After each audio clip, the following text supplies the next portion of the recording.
దేశవ్యాప్తంగా 400 ఎంపీ సీట్లు సాధించాలని టార్గెట్ పెట్టుకుంది బీజేపీ. భాగస్వామ్య పక్షాలతో కలిసి ఖచ్చితంగా టార్గెట్ రీచ్ అవుతామని, కేంద్రంలో హ్యాట్రిక్ విజయం సాధిస్తామని బీజేపీ అగ్రనేతలు ధీమా వ్యక్తం చేస్తున్నారు. ఈసారి దక్షిణాదిలో కూడా సత్తా చాటుకుంటామంటున్నారు. వారి ధీమా ఎలా ఉన్నా అసలు ఆంధ్రప్రదేశ్లో బీజేపీ పరిస్థితి ఏంటి? ఏపీలో 10 అసెంబ్లీ, 6 లోక్సభ స్థానాల్లో పోటీ చేసిన ఆ పార్టీ అభ్యర్థులు ఎన్ని చోట్ల కాషాయ కండువా పాతబోతున్నారు? రాష్ట్రంలో పరిస్థితిపై బీజేపీ నేతలు ఏమంటున్నారు?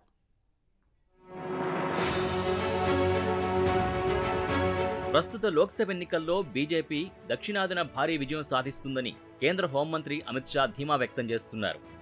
ఏపీ, తెలంగాణ, తమిళనాడు, కర్ణాటక రాష్ట్రాల్లో ఎన్డీఏ కూటమి ఘన విజయం ఖాయమని స్పష్టం చేస్తున్నారు. ఈ 4 రాష్ట్రాల్లో కలిపి మొత్తం 109 లోక్సభ సీట్లుండగా గత ఎన్నికల్లో బీజేపీ కర్ణాటకలో 25, తెలంగాణలో 4 కలిసి 29 ఎంపీ స్థానాలు దక్కించుకుంది. ఏపీ, తమిళనాడులో ఆ పార్టీ ఒక్క సీటు కూడా గెలవలేకపోయింది. అలాగే 20 లోక్సభ స్థానాలున్న కేరళలో కూడా బీజేపీ బోణీ కొట్టలేకపోయింది.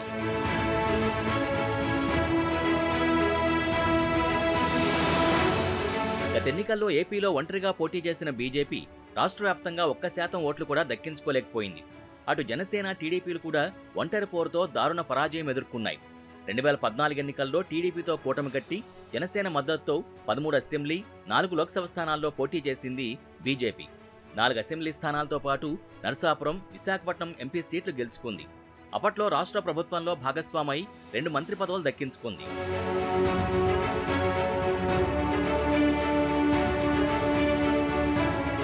ఆంధ్రప్రదేశ్లో 2014 ఎన్నికల ఫలితాలు రిపీట్ కావాలని ఆశించిన జనసేన అధినేత పవన్ కళ్యాణ్ మరోసారి కూటమి ఏర్పాట్లో కీ రోల్ పోషించి సక్సెస్ అయ్యారు.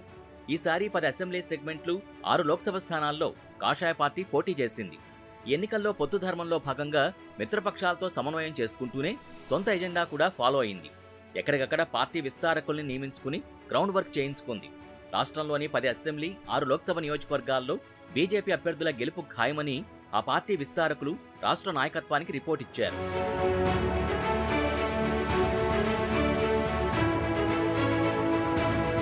పార్టీ పోటీ చేసిన 10 అసెంబ్లీ స్థానాలతో పాటు లోక్సభ స్థానాల పరిధిలోని అసెంబ్లీ సెగ్మెంట్లతో కలిపి 51 నియోజకవర్గాల్లో విస్తారకుల్ని ప్రత్యేకంగా నియమించారు బీజేపీ పెద్దలు. తాజాగా వారితో విజయవాడలోని పార్టీ రాష్ట్ర కార్యాలయంలో రాష్ట్ర బీజేపీ అధ్యక్షురాలు పురంధేశ్వరి, ఇతర నేతలు సమావేశమయ్యారు. తెలుగుదేశం, జనసేన కార్యకర్తల నుంచి పూర్తి సహకారం అందిందని, వైసీపీ పాలనపై ప్రజా వ్యతిరేకత కనిపించిందని, అందుకే ఓటింగ్ శాతం పెరిగిందని విస్తారకులు వివరించారు.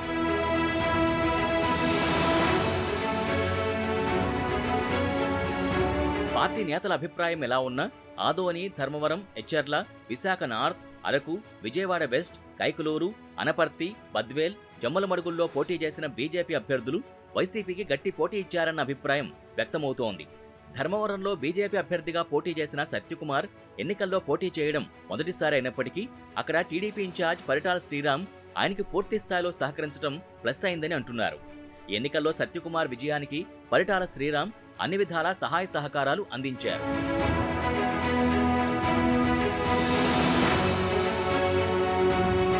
నాలుగేళ్లు టీడీపీ ఇన్ఛార్జిగా పనిచేసిన అనుభవంతో శ్రీరామ్ అన్ని మండలాల్లో ప్రచారం దగ్గర నుంచి పోల్ మేనేజ్మెంట్ వరకు అన్ని స్వయంగా పర్యవేక్షించారు. ఇక వైసీపీ అభ్యర్థి కేతిరెడ్డి కూడా మరోసారి గెలవాలన్న పట్టుదలతో సర్వశక్తులు ఒడ్డారు.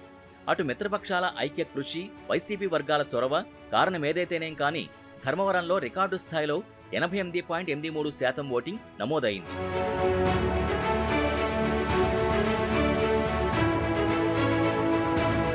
అంత శాతం ఓటింగ్ నమోదవడం వైసీపీలో కలవరం రేపుతున్నట్టే కనిపిస్తోంది. పోలింగ్ మరుసటి రోజున ధర్మవరం మండలం ఓబుల్నాయనపల్లిలో తెలుగుదేశం పార్టీ కార్యకర్తలపై వైసీపీ వర్గం దాడి చేయడం అందులో భాగమే అంటున్నారు. ఓటమి భయంతోనే కేతిరెడ్డి ఈ దాడులు చేయిస్తున్నారని బీజేపీ అభ్యర్థి సత్యకుమార్ ఆరోపిస్తున్నారు. కేతిరెడ్డి ఆగడాలకు ఎలా సమాధానం చెప్పాలో తమకు తెలుసని హెచ్చరిస్తున్నారు.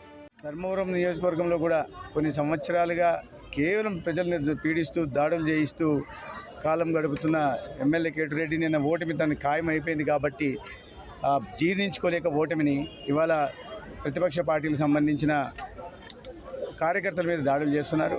ఇది సరైన పద్ధతి కాదు. అదే భాషలో సమాధానం చెప్పడం మాకు తెలుసు. అయితే అటువంటి పనులకు మేము ఇదే పని 5 నిమిషాల్లో మా పార్టీ కార్యకర్తలు కూడా చేసేవాళ్ళు. కానీ వాటిని మేము సమర్థించడం లేదు. ఇప్పటికైనా వాళ్ళు మార్చుకోవాలి. బీజేపీ పోటీ చేసిన స్థానాల్లో మరో కీలక నియోజకవర్గం విజయవాడ వెస్ట్. అక్కడి నుంచి మాజీ కేంద్ర మంత్రి సుజనా చౌదరి బీజేపీ నుంచి పోటీ చేశారు. అక్కడ వైసీపీ సిట్టింగ్ ఎమ్మెల్యే వెల్లంపల్లి శ్రీనివాస్ని మార్చి మాజీ కార్పొరేటర్ షేక్ ఆసిఫ్కి టికెట్ ఇచ్చింది. 63.41% పోలింగ్ జరిగిన గత ఎన్నికల్లో వెల్లంపల్లి 7,600 ఓట్ల మెజార్టీతో విజయం సాధించారు. ఈసారి అక్కడ 75.96% పోలింగ్ జరిగింది. అన్ని వర్గాల్ని సమన్వయం చేసుకుంటూ ప్రచారం చేసిన సుజనా చౌదరికి పెరిగిన ఓటింగ్ శాతం ప్లస్ అవుతుందని బీజేపీ నేతలు ధీమా వ్యక్తం చేస్తున్నారు.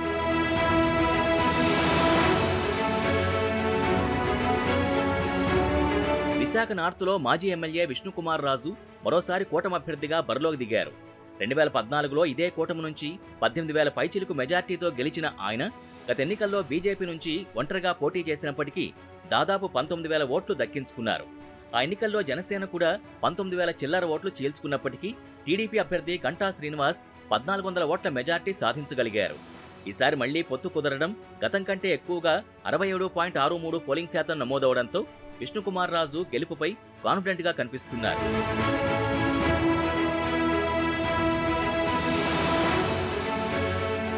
జమ్మలమడుగు బీజేపీ అభ్యర్థి మాజీ మంత్రి ఆదినారాయణ రెడ్డి శిబిరంలో కూడా పెరిగిన ఓటింగ్ శాతం ఉత్సాహం నింపుతోందట. ఫ్యాక్షన్ బ్యాక్గ్రౌండ్ ఉన్న జమ్మలమడుగులో ఈసారి అత్యధికంగా 86.68 పోలింగ్ శాతం నమోదైంది. గత ఎన్నికల్లో టీడీపీ నుంచి కడప ఎంపీగా పోటీ చేసి ఓడిపోయారు ఆదినారాయణ రెడ్డి. ఈసారి ఆయన అన్న కొడుకు కడప ఎంపీ బరిలో ఉన్నారు. గతం కంటే పెరిగిన పోలింగ్ శాతానికి తోడు వారి ఫ్యామిలీ ఈక్వేషన్, టీడీపీ జనసేనల సహకారంతో ఈసారి జమ్మలమడుగులో పాగా వేస్తానన్న ధీమాతో కనిపిస్తున్నారు ఆయన. జమ్మలమడుగు ఎమ్మెల్యేగా 3 సార్లు పనిచేసిన అనుభవం కూడా తనకి కలిసి వస్తుందని అంటున్నారు.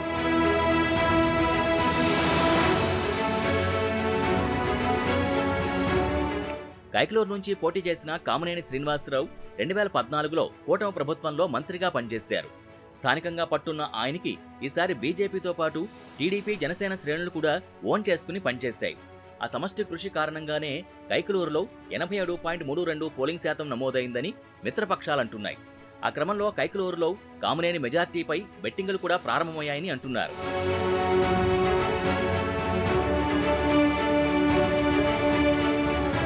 ఇక అనపర్తిలో అక్కడి టీడీపీ మాజీ ఎమ్మెల్యే నల్లమిల్లి రామకృష్ణారెడ్డి బీజేపీ అభ్యర్థిగా పోటీ చేశారు.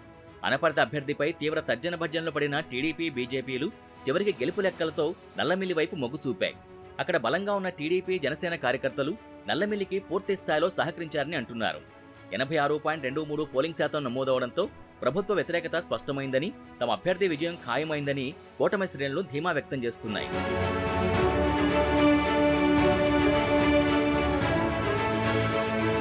అలాగే బీజేపీ పోటీ చేసిన మిగిలిన అసెంబ్లీ సెగ్మెంట్తో పాటు 6 ఎంపీ స్థానాల్లో పోటీ హోరాహోరీగానే సాగినట్టు పోలింగ్ సరళి స్పష్టం చేస్తోందని అంటున్నారు. తిరుపతి మాజీ ఎంపీ, గూడూరు ఎమ్మెల్యే వరప్రసాద్కు బీజేపీ తిరుపతి ఎంపీ సీటు కేటాయించింది. అరకు నుంచి కొత్తపల్లి గీత, అనకాపల్లి లోక్సభ స్థానం నుంచి రాజ్యసభ మాజీ సభ్యుడు సీఎం రమేష్, రాజంపేట నుంచి మాజీ సీఎం కిరణ్ కుమార్ రెడ్డి, నర్సాపురం నుంచి శ్రీనివాస్ వర్మ, రాజమండ్రి లోక్సభ స్థానం నుంచి మాజీ కేంద్ర మంత్రి దగ్గుబాటి పురంధేశ్వరి పోటీ చేశారు. బీజేపీ ఎంపీ అభ్యర్థులుగా పోటీ చేసిన నేతలంతా దిగ్గజాలి అవడం, కూటమి బలం, పెరిగిన పోలింగ్ శాతం, ఎక్కడికక్కడ వైసీపీ ఎంపీ అభ్యర్థుల్ని మార్చడం వారికి ప్లస్ అయ్యే ఛాన్స్ ఉందంటున్నారు.